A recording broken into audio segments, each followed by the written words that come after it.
Hilda. I had an eclectic and somewhat impoverished childhood. My dad was a labourer, and so we moved around a lot as a child.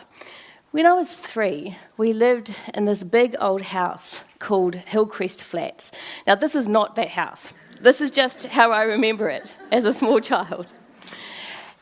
Behind this house, there was a huge garden and a long row of white sheds. And in one of these sheds, I had a playhouse. My playhouse had a little tea set and a table and chairs, and I would go in there and play games and have tea parties.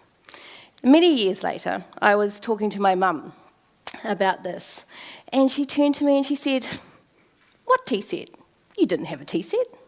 And I said, "Yes, I did. I had a little table and chairs and a little blue and white tea set and my playhouse." And she said, "What playhouse? You didn't have a playhouse?" "Yes, I did," I said, "a playhouse in the flats in the back of Hillcrest." And she looked at me like I was completely mad. There was no playhouse, no table and chairs, no tea set.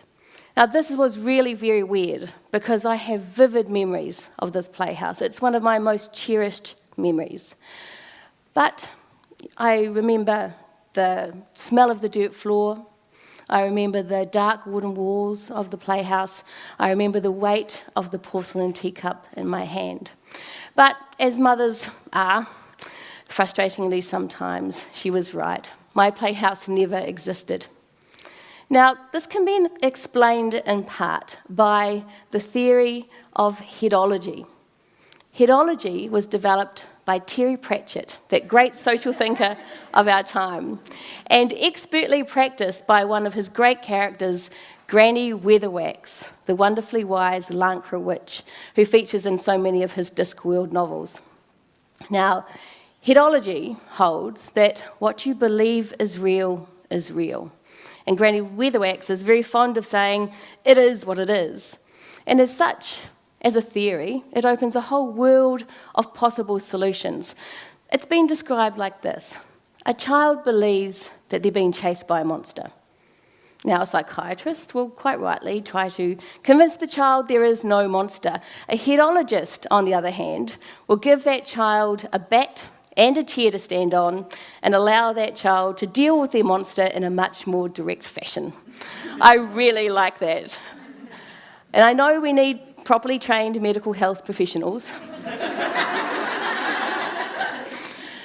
But how wonderful is it to vest in a child their own power to bash away a monster? This is the lesson of Granny Weatherwax and headology. Now, children are not silly, but they are a mystery. They believe things that we don't, seemingly crazy and illogical things. I recently heard that a child's aversion to vegetables is not just deliberately annoying for their parents, but scientists say a biological imperative to avoid being poisoned by strange plants. Children understand their world in ways that we just don't get. I'm a politician. I'm a member of the New Zealand Parliament. I'm a policy maker. And if I am to stop doing policy to children and to instead make policy for children, I need to understand what concerns them, what they understand as real.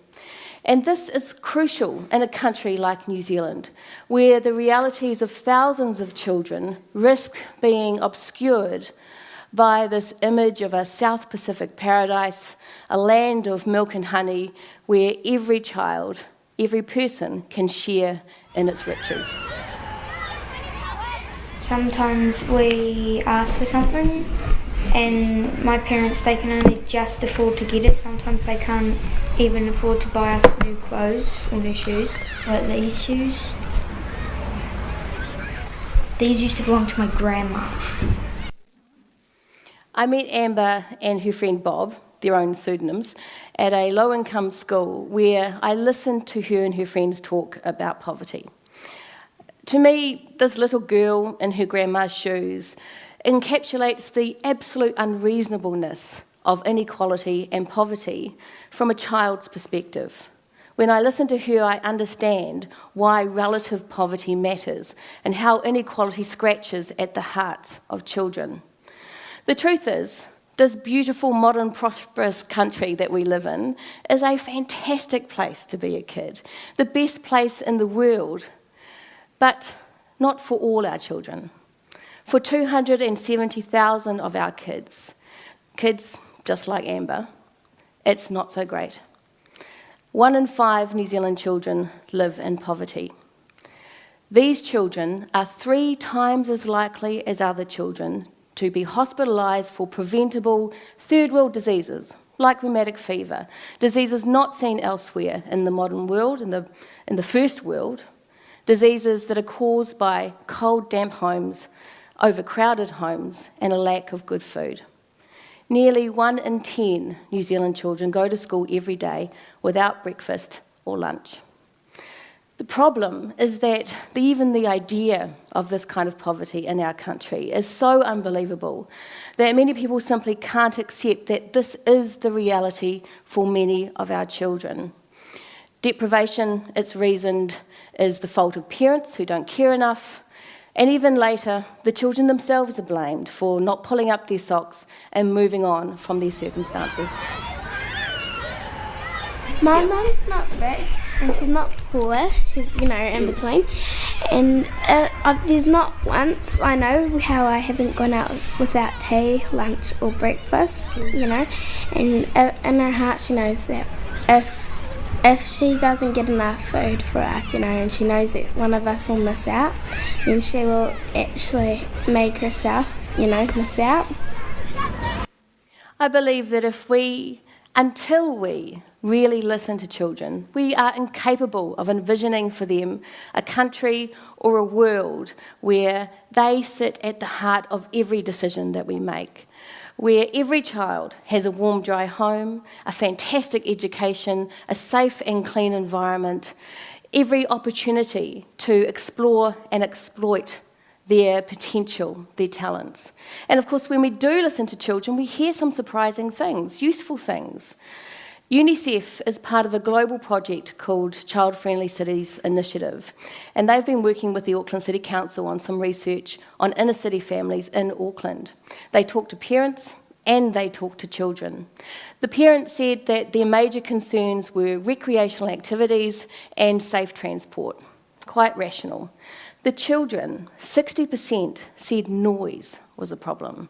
Noise of people, noise of traffic, noise of construction.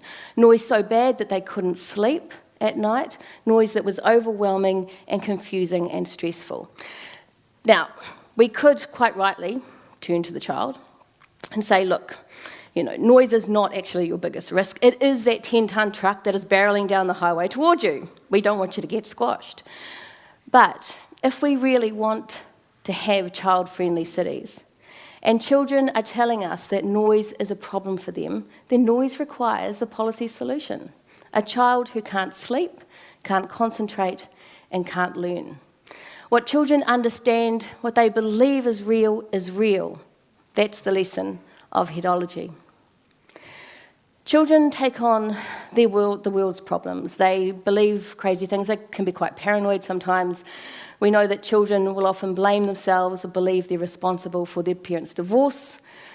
We know they really shouldn't, but they do.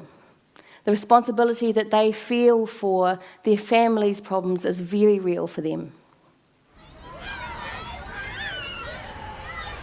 You can get the parents, they do get really stressed out, because if you don't just keep moaning, they get really stressed out because they can't, they feel really bad that they can't get you what you want and stuff, and they just feel really bad, and then they do sort of stuff and spend money that they shouldn't have, and then they end up with absolutely no money at all. Children are hugely affected by their parents' and their families' financial stresses. Children are also themselves trapped in the social structures and the institutional decisions in ways that we just don't see or feel. And then what's happening with our money? It's gone to the government and the rich people. And they're using it to buy stuff they don't need. Out of the mouths of babes. We can't keep on telling our kids that it's going to be okay. They know it's not okay, so we have to make it okay. And that requires big change. How do we genuinely transform our children's worlds once we've listened to their needs to deliver true equality of opportunity to all our children? I've turned to Roberto Anga, a Brazilian social theorist, legal theorist, philosopher, and to his concept of deep freedom, not shallow freedom.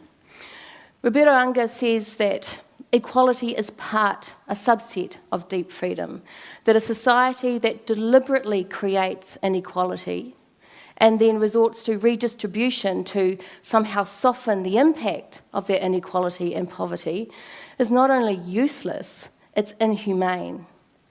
Just tinkering around the edges of poverty and inequality as a band-aid response, it's not good enough for our kids.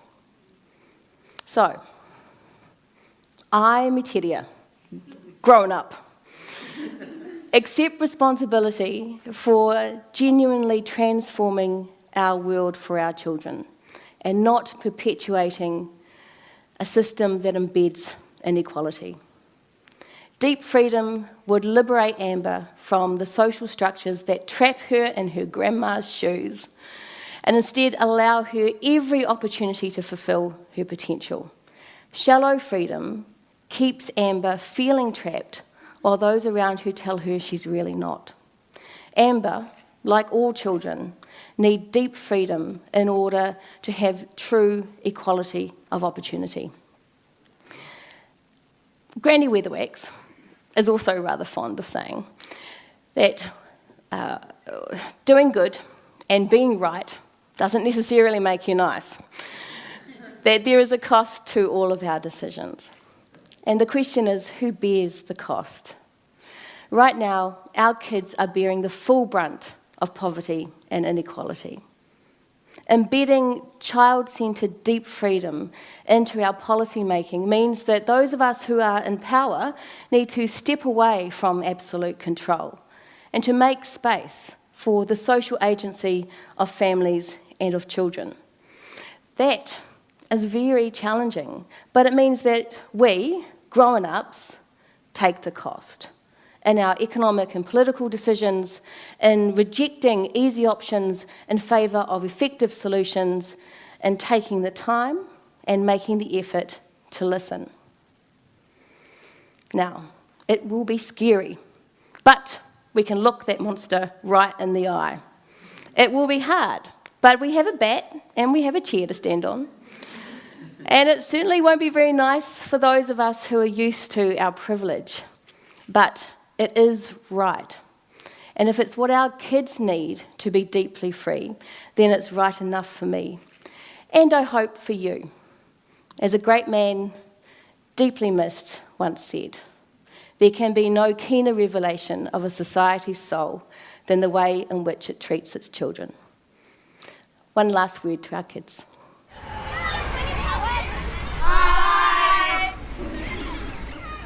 Thank you very much. Kia ora.